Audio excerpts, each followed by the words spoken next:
Ito po, ang bentahan nila ay 5 pesos. Pero sa market,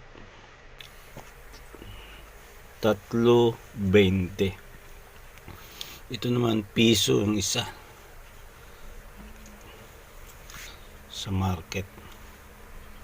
So, parang 5 piso ang banat nila. O 10, 6. Ito po ay binigay sa atin after preaching.